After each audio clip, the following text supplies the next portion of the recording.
revising for something else. We were in question 4. Explain 4 reasons why the prophets of the Old Testament condemned the way Israelites worshipped. 8 marks. Because the worship was hypocritical. They only had external observance. They disobeyed God's commands, or they had broken the 10 commandments. That's why all prophets condemned their worship. Religion was commercialized. That is, they used money to get favors from God. There was idol worship. They also neglected orphans. They listened to false prophets.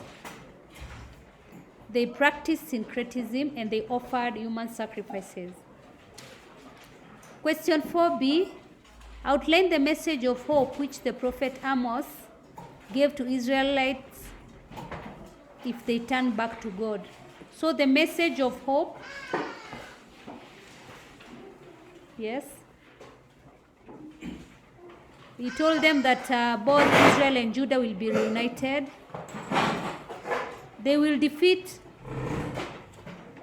their enemies. That is, Israel will defeat our enemies.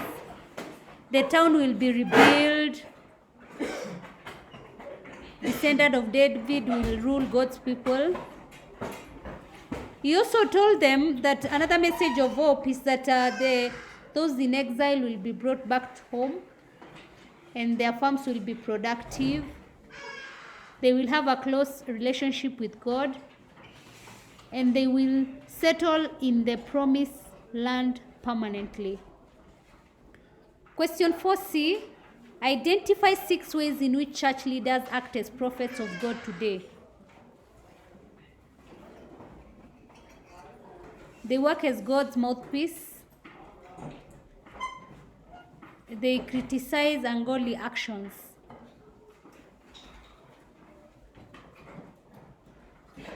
They call people to repentance. Also, prophets act as good role models, or they live exemplary lives.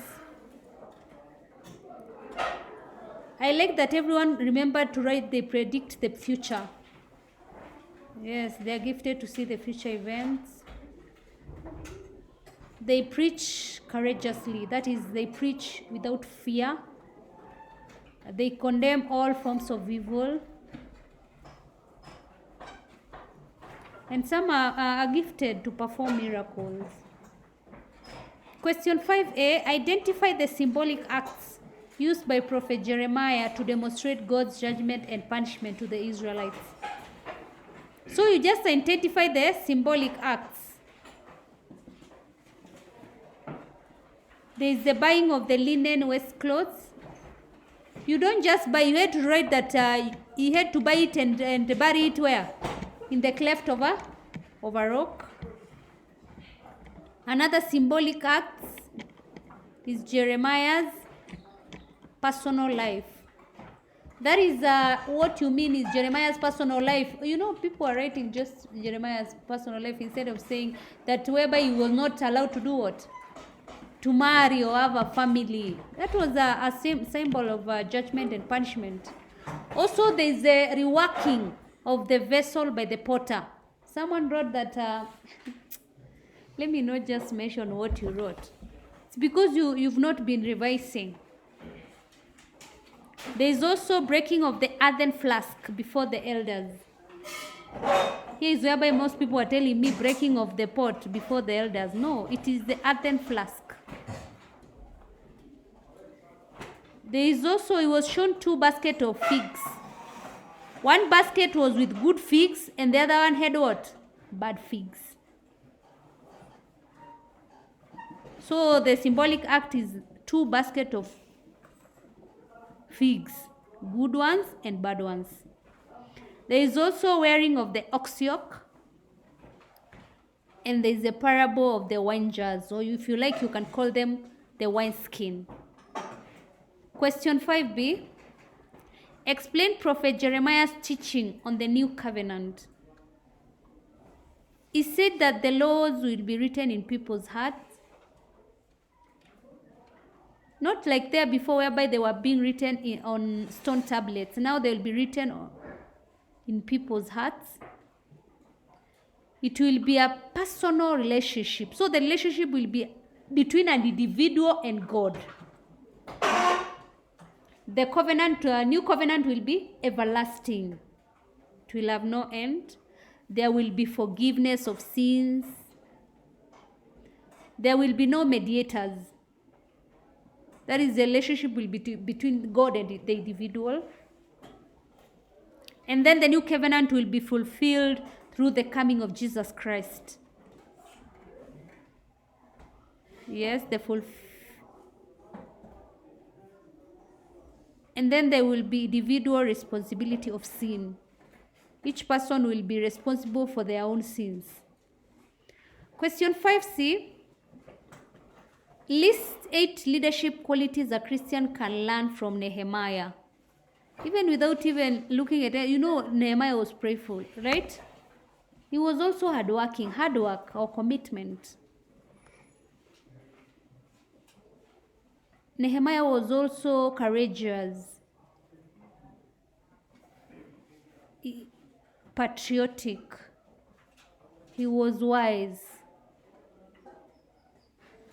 honesty, perseverance. He persevered, or you can call it tolerance, caring, responsible, trustworthy. He was also a planner. And he had a quality of team spirit because people had to come together to rebuild the wall. Question 6A.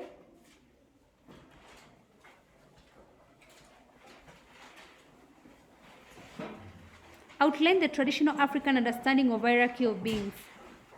When you're told about understanding, or you explain God is the first in the hierarchy of beings.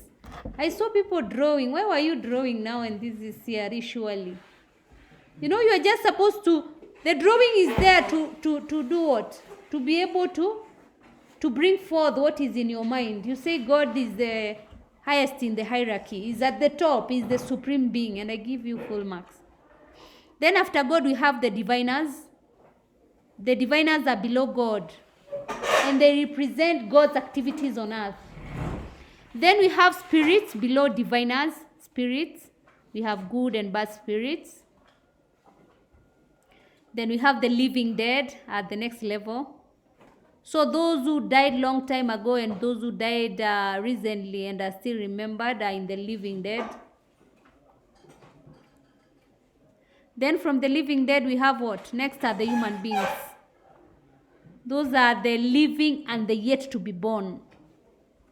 Human beings include the living and the yet to be born. Then we have plants and animals. This is biological life that is used for the benefit of human beings. From there, at the end, we have the non-living things. So we have rivers, rocks, mountains. These are the living places of spirits. And they are also areas that are used by specialists. Question 6B.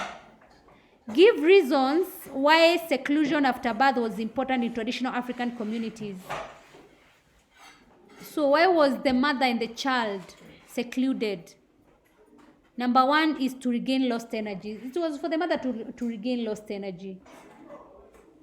The energy lost during childbirth, or you can, if you say regain lost energy, it's okay. To keep from evil eyes. Remember, it's in the African traditional society. Also to train the mother on how to take care of the baby. So you say to train the mother. And she's being trained on how to take care of the baby. Also time to rest. That is, the mother was being given time to rest. We have the mother was given maximum care of the baby. Enables the mother to take maximum care of the baby. If they're in seclusion, the mother can give her full attention to the baby. So for maximum care of the baby. To mark end of pregnancy, or you can just say to mark the beginning of new life. So seclusion was a mark, to mark a beginning of new life, or you can say the end of pregnancy. Also to enable the baby to adjust to the new life.